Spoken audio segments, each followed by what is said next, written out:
All right, we should be going. All right, what's going on, guys? Welcome back to a brand new video. Today, I want to talk to you guys about arm wrestling in the Olympics. Man, what an absolute wild experience this would be if, imagine we just turn the TV on every X amount of years and we have country versus country versus country. Now, obviously, currently we have Worlds, which is led up from provincials, nationals, you place top two at nationals, you get to go to Worlds. But imagine an untested event such as the Olympics. I think I just want to take a deep dive into this and just talk about it and give my reasoning why this could be a game changer to the arm wrestling world. I think this could be, I genuinely think this could be changing for the sport itself. I don't have any direction on exactly what I'm going to say or what exactly I want to talk about, but I just want to speak about it, get your guys' opinions, and just go from there. So, grab a coffee, sit back, relax, enjoy the video, and let's get right into it. So, my thoughts on arm wrestling in the Olympics. Wouldn't it be wild to have an untested event? No, sorry. Wouldn't it be wild to have a tested event that happens every X amount of years? I think this would be the epitome of the sport, or for a country, when you have obviously untested athletes. I think just the possibility of thinking of turning a television on and watching the Olympic Games open up, the summer, let's just use Summer Olympic Games, the ceremonies, just the lead up, knowing your athletes that are leaving your country. Let's just say maybe, I don't know, each country gets 10 athletes. You have Canada versus the US, then you have the US versus China, China versus, I don't know, Finland, just every country that would obviously be able to participate in this sport. It would be so cool because obviously we all know this, but arm wrestling, when you get to an extremely high level, I can't confirm that everybody is on something exactly, but if I were to put my money on something, I am 99.9999999.999% sure when you get to an extremely high level, everybody is on gear. Wouldn't it be so interesting to see country versus country? Maybe if it's just 4 countries, maybe if it's 10, I don't know, just something where you have the best of each country at a natural, I won't say natural weight, but like at a natural strength level. Natural strength level. I think it would be such a positive outlook on the sport. And I've seen Devin talk about this years ago. He was even mentioning that before he passes, he would love to see, or he believes he will see, arm wrestling in the Olympics. It'd be wild. There was another point I wanted to touch on as well. Oh yeah, so the fluctuation. So as we all know, as us as arm wrestlers, we go through peaks and valleys. You look at MMA fighters, peaks and valleys. When you are prepping for a match, you're on your climb. We're talking, let's just use at an extremely high level for an example, because it's probably more relatable. Without naming any names, if you are leading up to a world-class event, just like in the bodybuilding world, or maybe an untested bodybuilding or strongman event, people are definitely going to be taking steroids. People will definitely be taking PEDs, which, hey look, I have nothing against it. I am not claiming they are bad. Some can be, I wouldn't say more helpful than bad. However, there are a lot of benefits to taking them, and of course there are side effects. So, in saying this, when you are leading up to a world-class level, I'm just going to use the majority of people because I don't technically officially know, but everyone is on something. Quote unquote, everyone. So if you guys want to hate, I'm literally telling you right now, I am not accusing anyone of doing steroids. I'm not accusing everyone of taking PEDs. I'm just saying, from my understanding, and you have to view my viewpoint, If you don't understand, well, you're probably in the wrong sport, because as we know, this is a very highly prone injury sport. It's extremely hard on the tendons, very difficult on the muscles, but I am telling you that I am not calling anyone out, and I'm making a disclaimer saying that I'm not accusing anyone. I'm just saying this is the reality of what it is. So, moving on from this. When you're leading up to an event at an untested, I think, actually, I don't know the league, but I do believe, someone correct me if I'm wrong, but I do believe there are one of the tournaments, I don't know if it's the Zloty Tour or the IFA, but I think if you make it to Worlds, they test like a couple athletes randomly just to see. That could be a myth, I don't know. I heard that a while ago. However, getting back to the point, so when you're on the uprise, you're taking PEDs, you're taking more and more and more, you're trying to peak at the right time to become the strongest, the most healthiest you can leading up to a matchup. I'm sorry about my nose, Jesus. In order to obviously win and be as strong as you can to the best of your abilities.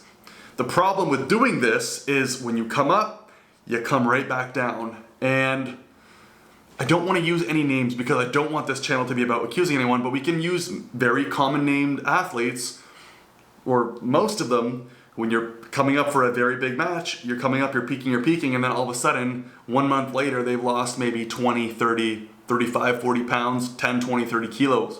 Maybe that's excessive.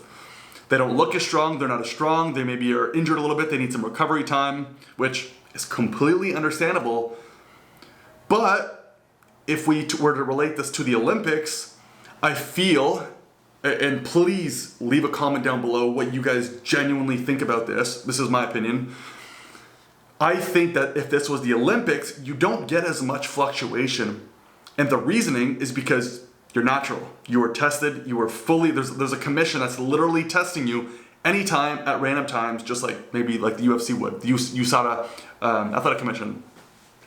So imagine having athletes who are more stable overall, who when you truly say you are number 3 or number 4 or number 1 in the world, you can arm wrestle essentially at any time and you can defend your position. Not, I am number 1 in the world and I compete twice a year because I have time to recover and then I have time to do a bunch more gear and PEDs to lead up to do your match.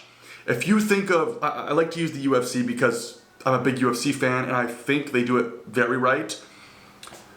When they were using USADA, and I'll use them as an example because USADA was working with the UFC for a very long time, I'll use the name Conor McGregor because I'm assuming 99% of you guys know who Conor McGregor is. People would literally show up at Conor McGregor's house, test him in the middle of the night, just instantly, because he has a, let's just say match. Yeah, he does have a match, a fight coming up.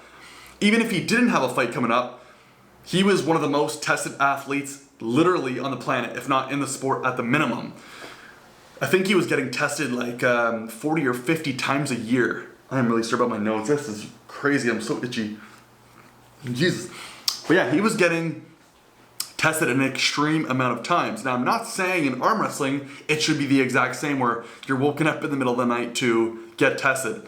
I think, though, if you are going to be competing at a possible Olympic level, you have to sign a contract with a certain league, or if it's to do with the Olympics, I don't know how that works, but you sign a contract with whoever it is, and you are essentially able to get tested, and you have to be essentially tested anytime, or else it's put on social media, everyone's gonna know about it, and you get punished of some sort, if it's fine, if it's suspension. All this to say that I think you would have more, arm wrestling is extremely injury prone, but you would have more high level athletes who are up here all the time and they're not peaking as much. They're more like something like this, as opposed to what we experience now. Like, I mean, even myself, let's just talk at a provincial level leading up to nationals. Fully natural, just grind, go do my 10, 11, 12, 13 matches, whatever the case is, and then boom, I'm injured. We all know someone who gets injured. We all get injured, some more than others. Some just barely don't get injured at all. Please tell me who you are. However, I'm saying this because we still, even though, let's just use everyone, you're always going to have somewhat of a peak and valley because tendons are just an issue overall. But like I said, I genuinely do think that if we were able to put this in the Olympics, which is super cool, if we were able to put this in the Olympics, you don't get as much of this because, well, I don't know if you could use this as an example, but you are essentially more like if you're, let's say you're the number one on the planet at X amount of weight. If you get challenged 1.5 months or 3 months out after your match, you 100% are good to go. There's no, I gotta re-prep. You're always just training as hard as you can and representing your country. So I do think from a point of view, my point of view, you wouldn't get as much fluctuation in athletes. You still would definitely get injuries.